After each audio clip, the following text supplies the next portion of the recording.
네, 안녕하세요. 연무중학교 3학년 학생 여러분. 오늘 이 시간에는 55쪽과 56쪽을 함께 정리해보는 시간을 갖도록 하겠습니다. 교과서 다 준비되셨죠? 네, 필기 준비 다 하시고요. 2번부터 정리해 보도록 할게요. 2번, 작품에서 박 씨의 뛰어난 능력이 드러난 사건들을 찾아보자 라고 했어요. 여러 가지 사건들이 있었는데 그 사건들이 뭐였는지 한번 정리해 보도록 하겠습니다. 첫 번째, 21개의 꿈에서 나온 상서로운 연적을 전하여 장원급제를 도운 일이 있었고요. 네, 약간 신기가 있는 것 같아요. 이 여자가. 네, 구름을 타고 금강산에 다녀온 일도 되게 기묘한 그런 어떤 능력이었습니다. 네, 그 다음에 마지막으로 신묘한 도수를 부려서 청나라 군사를 물리치는 그런 뛰어난 능력이 있었죠. 그래서 박 씨의 뛰어난 능력 이렇게 세 가지로 정리해 볼 수 있겠습니다. 다음 3번, 다음과 같이 이야기의 흐름을 바꾸는 계기가 되는 사건을 적어보자 라고 했습니다. 네,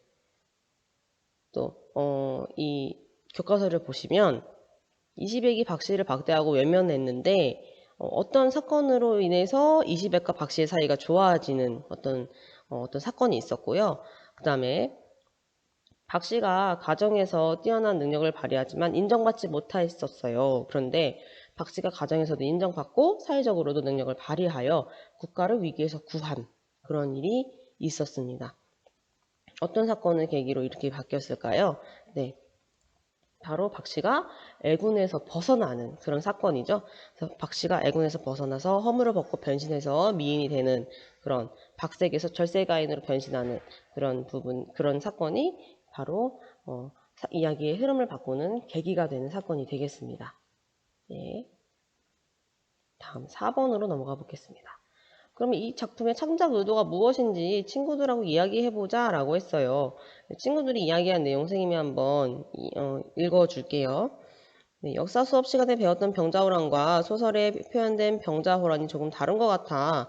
박 씨가 청나라의 군사들을 혼내주는 장면에서 작가는 어떤 생각을 표현하고 싶었을까? 라는 그런 이야기가 있었고요. 또 여학생은 이렇게 얘기합니다. 조선시대는 남성 중심의 사회라고 알고 있었는데 박 씨는 남편인 이시백보다 뛰어난 능력을 발휘하는 인물이네. 여성을 주인공으로 내세워 이야기를 만든 이유가 무엇일까? 라는 의문을 제기했습니다. 네, 그래서 이런 거에 대해서는 뭐 이런 이야기를 해볼 수 있겠죠. 네, 박씨와 같은 비범한 능력을 가진 가상의 인물을 내세워서 병자호란에서 우리나라가 당한 치욕을 씻고 상처 입은 민족의 자존심을 회복하고자 했을 것이다 라는 그런 답변을 할 수가 있겠죠. 이 남학생에 대해서는.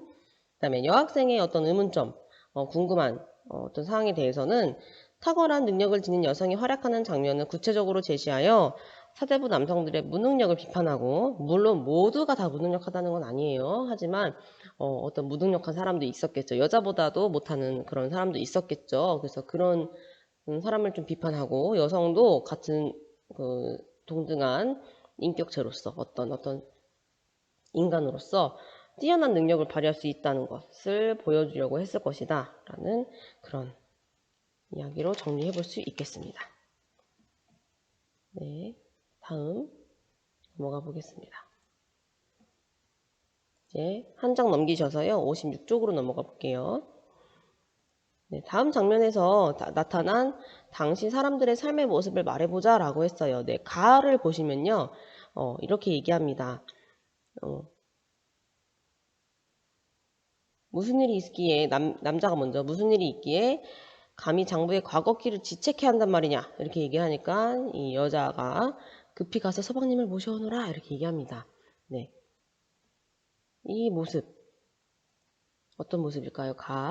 가부장제 아래 남성의 권위가 여성보다 우위에 있었고 여성들은 억압되어 있었다라고 이렇게 정리해 볼 수 있겠죠. 네, 그래서 이시백과 박씨의 그런 대화였습니다. 네, 나를 보시면요. 나는 누구와 누구의 대화냐면 이상공과 이상공의 아내의 대화입니다. 네, 아내가 뭐라고 하냐면요. 추한 박 씨가 이 자리에 없어서 그런 것입니까? 참으로 우습습니다. 라고 이렇게 이야기를 하니까 이시백이 부인은 다만 생김새만 보고 겉모습만 보고 속에 품은 재주는 생각하지 않으시니 그저 답답할 따름이요. 라고 하는 그런 대화 내용이 있었어요. 이 대화 내용에 따르면 나에서는 알 수 있는 어떤 삶의 모습은 외모로 사람을 평가하는 가치관과 외모보다는 인품을 중시하는 가치관이 공존하고 있었다라는 그런 당시 사람들의 삶의 모습을 우리가 파악해 볼 수 있겠죠. 네, 2번. 작품에서 당시 사람들의 삶의 모습을 알 수 있는 장면을 친구들과 함께 더 찾아보자 라고 했습니다. 그래서 이 부분은 선생님이 정답을 알려주기보다는 직접 여러분께서 등교 계약을 한 이후에 함께 찾아보는 것이 더 좋을 것 같아서 그냥 넘어가도록 하겠습니다.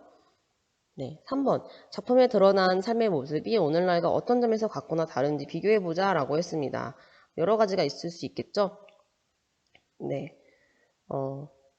오늘날에는 여성도 당당하게 자신의 권리를 인정받고 능력을 펼칠 수 있는 분위기가 조성이 되었습니다. 그러나 여전히 남성이 여성보다 우위에 있다고 여기거나 여성을 억압하고 차별하는 모습이 가정과 사회 곳곳에 남아있다고 생각한다. 뭐 이런 의견이 있을 수 있겠죠. 네.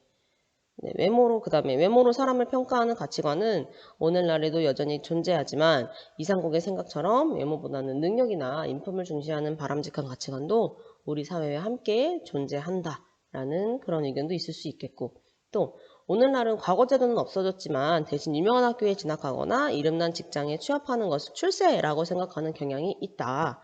네. 예전의 모습과 그런 비슷한 모습이라는 거죠. 또 출세를 해야 부모님께 효도하거나 입신양명이라고 하죠. 이런 것을 집안을 명예롭게 한다고 생각하는 것도 과거와 유사하다라고 이런 의견이 있을 수도 있겠고요. 또 하늘이 정해진 운명을 거스를 수 없다는 생각은 오늘날에는 거의 사라졌으며 자신의 노력으로 운명을 바꿀 수 있다고 생각하는 사람이 더 많다라는 의견도 있을 수 있겠습니다. 이런 것들 이 내용을 다 필기를 하시지 않아도 되고요. 이 중에서 내가 생각하는 어떤 공통점이나 차이점, 가장 큰 공통점과 차이점 한두 개 정도만 적어주시면 되겠습니다. 네. 4번. 작품에 드러난 삶의 모습 중에서 하나를 골라 그에 담긴 가치를 평가해보자 라고 했는데 이것도 한번 각자 해보시는 게 더 좋을 것 같습니다. 선생님이 정답을 알려주면 너무 이거는 교육으로서 조금 부적합하지 않을까 해서 이거는 정답 알려드리지 않고요. 여러분께서 한번 생각해 보시기 바랍니다. 네, 오늘 수업 여기까지 하겠습니다. 수고하셨습니다.